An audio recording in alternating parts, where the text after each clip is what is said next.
फदक की बाग का मसला क्या है? कहते हैं हज़रत अबू बकर और हज़रत उमर खा गए थे, नऊज़ुबिल्लाह।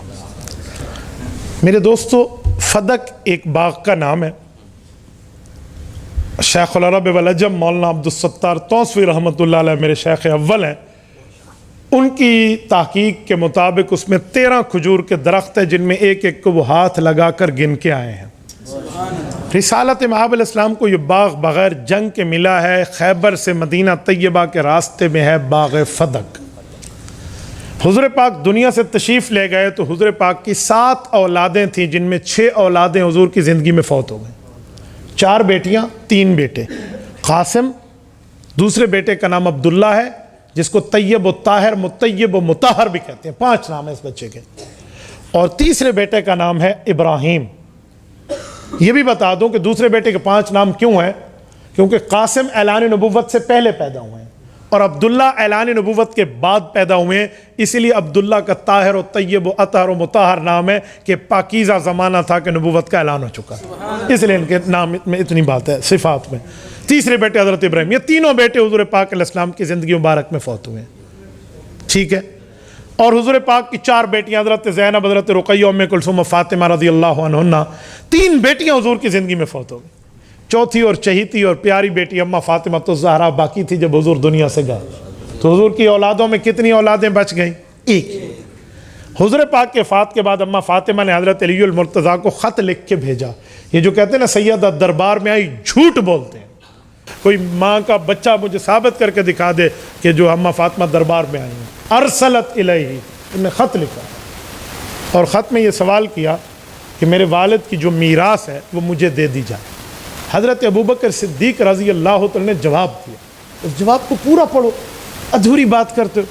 हज़रत अबू बकर ने जवाब में अर्ज़ किया कि जवाब में फरमाया, फ़ातिमा आपको ज़मीन चाहिए इसीलिए आपने ख़त लिखा, तो जिस ज़मीन पे आप उंगली रखें आपके नाम हो जाए। लेकिन अगर आपको ये हुजूर की मीरास के तौर पे चाहिए तो आपके वालिद और हमारे नबी हज़रत मोहम्मद सल्लल्लाहु अलैहि वसल्लम फैसला करके गए हैं, नहनु माशरल अंबिया ला नूरिसु वला नूरस, ये नबी की विरासत तकसीम नहीं हो।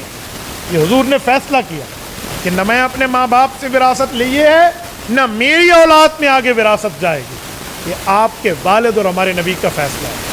अगर आप चाहें तो मैं हुजूर का फैसला बदल दूँ, फिर आपको ज़मीन मिल जाएगी, वरना ये फैसला आप अपने खामद हज़रत अली से भी पूछ लें। इस सवाल के बाद अम्मा फ़ातिमा ने कोई बात नहीं की।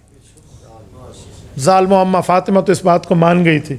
आप ये 1400 साल के बाद इल्ज़ाम लगा रहे हो सहाबा कराम पर। अच्छा, मैं एक जुमला कहता हूँ, सुनो, सुने सुने तवज्जो। अगर यही बात है कि अम्मा फ़ातिमा को वो दे देना चाहिए था, तो तुम क्या कहना चाहते हो कि हुजूर का फैसला अबू बकर सिद्दीक़ बदल देता, पैगंबर का फैसला बदल देता यार। अच्छा, अगली बात करो, ज़ौक़ ताज़ा है आपका। अबू बकर, उमर, उस्मान रज़ियल्लाहु अन्हु का दौर गया, उसके बाद किन की हुकूमत आई? किन की? कितने साल? 4.5 साल। क्या हज़रत अलीउल मुर्तज़ा ने इस ज़मीन पे हुकूमत की है या नहीं की? ये फदक हज़रत अली के कंट्रोल में रहा है। इस पर कोई डैम तो नहीं बन गया था, इसको कोई पानी तो नहीं बहा गया था, कोई दरिया तो नहीं आ गया था, ये कोई नहर में तो नहीं चला गया, आज तक कायम है। ये फदक की ज़मीन हज़रत अली के ज़ेरे कंट्रोल थी। अम्मा फ़ातिमा फ़ौत हो गई थी तो हज़रत अली ने ये क्यों ना किया कि आओ बेटा हसन, आओ शहज़ादा हुसैन, आओ अपनी माँ का हक ले लो। हज़रत अली ने तो फैसला नहीं किया, बल्कि हुजूर पाक के फैसले को और अबू बकर सिद्दीक़, उमर फारूक, उस्मान गनी के फैसले को बरकरार रखा है। अगर अम्मा फ़ातिमा को ना देना हक खाना है तो फिर हज़रत अली पे फतवा क्या है? तीसरी बात, जब हज़रत अलीउल मुर्तज़ा शहीद हो गए सन 40 हिजरी, 21 रमज़ान सन 40 हिजरी, फिर हुकूमत किसकी आई? हज़रत हसन रज़ी अल्लाह तआला अन्हु।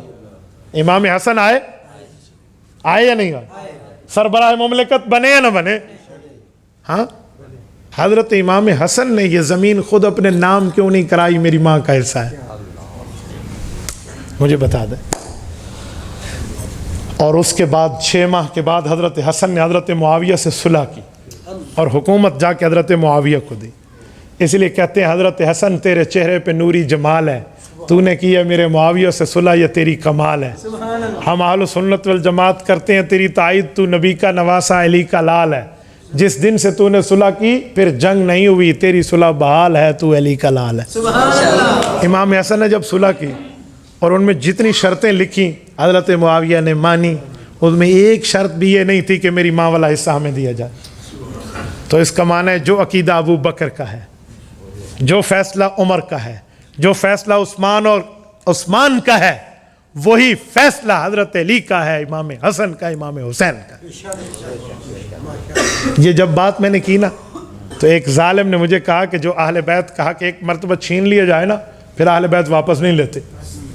मैंने कहा एक मिनट, द्रोह गोरा हाफजा ना बाशद, जो पागल होता है ना, झूठ बोलते हैं, उसका हाफजा नहीं होता। तो जब अहले बैत ने नहीं लेना फिर तुझे केड़ी खारिश पई हुई है बिनु दे दो, तुझे क्या मसला है? फिर तेरा दिमाग खराब है, अकल से बात किया कर।